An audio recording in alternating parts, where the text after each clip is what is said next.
बहुत समय की बात है। दक्षिण भारत में एक राजा राज करता था।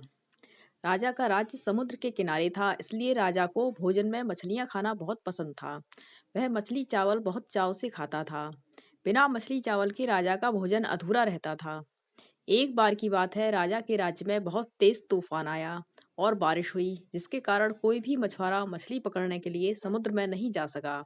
उस दिन राजा को भोजन में मछली चावल नहीं मिले, जिससे राजा भूखा रह गया और उदास पड़ गया। राजा ने मछली ना मिलने का कारण अपने मंत्रियों से पूछा, तो उन्होंने बतलाया कि इतने तेज तूफान में समुद्र में मछली पकड़ने यदि कोई मछुआरा जाता तो वह जिंदा वापस ना आता। इसलिए कोई भी मछुआरा समुद्र में मछली पकड़ने के लिए नहीं गया। राजा मछली का इतना शौकीन था कि उसने घोषणा करवाई कि जो भी समुद्र से ताजी मछलियां लाएगा उसे मुंह मांगा इनाम दिया जाएगा। राजा के इनाम देने की बात सुनकर कुछ लालची मछुआरे के मन में लालच तो आया, किंतु कोई भी मछुआरा अपनी जान जोखिम में डालने के लिए तैयार नहीं हुआ। उसी राज्य में एक बहुत ही गरीब मछुआरा रहता था। वह इतना गरीब था कि उसको और उसके बच्चों को एक समय का भी भोजन भरपेट नहीं मिलता था। उसे जब राजा की इस घोषणा का पता चला तो अपनी गरीबी दूर करने के लिए वह अपनी जान की परवाह किए बगैर समुद्र में चला गया। समुद्र में उसने जाल फेंका, क्योंकि कई दिन से किसी ने मछली नहीं पकड़ी थी और तूफान भी आकर निकला ही था। इसलिए कई बड़ी बड़ी मछलियां उसके जाल में फंस गईं।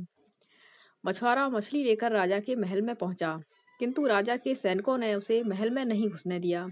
राजा के एक खास मंत्री ने देखा कि मछुआरे के पास ताजी ताजी और बड़ी बड़ी मछलियां हैं, तो वह मछुआरे को अपने साथ राजा के पास ले जाने के लिए तैयार हो गया।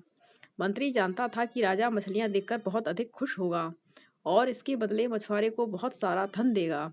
इसलिए उसने मछुआरे के समक्ष एक शर्त रखी कि जो भी इनाम मिलेगा उसका आधा हिस्सा मंत्री अपने पास रखेगा। मछुआरा मंत्री की बात मान गया और मंत्री मछुआरे को लेकर राजा के पास पहुंचा।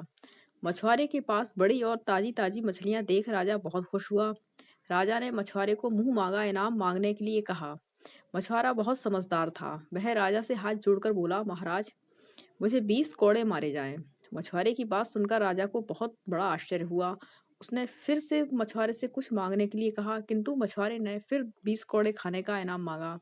राजा ने अपने सैनिकों को बुलाया और मछुआरे को 20 कोड़े मारने का आदेश दिया। सैनिकों ने मछुआरे को कोड़े मारना शुरू किया। 10 कोड़े खाने के बाद मछुआरा राजा से बोला, महाराज, मुझे आप जो भी इनाम देंगे उसका आधा हिस्सा मुझे मेरे हिस्सेदार को देना पड़ेगा, इसलिए बाकी के 10 कोड़े मेरे हिस्सेदार को दे दिया जाए। मछुआरे की बात सुनकर राजा सोच में पड़ गया और राजा ने उसके हिस्सेदार का नाम पूछा। मछुआरा मंत्री की तरफ इशारा करते हुए बोला, महाराज, यही मेरे हिस्सेदार हैं। इन्होंने ही मुझे आपके पास लाने के बदले जो इनाम आप मुझे देते उसका आधा हिस्सा देने को कहा था। राजा ने मंत्री की ओर देखा तो मंत्री शर्मिंदा और डरा हुआ था। उसने शर्म से अपना सर झुका लिया। राजा ने आदेश दिया कि बाकी के 10 कोड़े मछुआरे के हिस्सेदार को मारे जाएं। सैनिकों ने राजा के आदेश पर मंत्री को 10 कोड़े मारे। राजा ने मंत्री को उसके लालच के कारण अपने मंत्री पद से हटाकर राज्य से बाहर कर दिया और मछुआरे को बहुत सारा इनाम देकर विदा किया। शिक्षा। इस कहानी से शिक्षा मिलती है कि लालच के अधीन होकर हमें अपने पद की गरिमा नहीं भूलनी चाहिए, किसी गरीब का हक नहीं मारना चाहिए। अगर आपको हमारी कहानी अच्छी लगी हो, प्लीज़ सब्सक्राइब करें।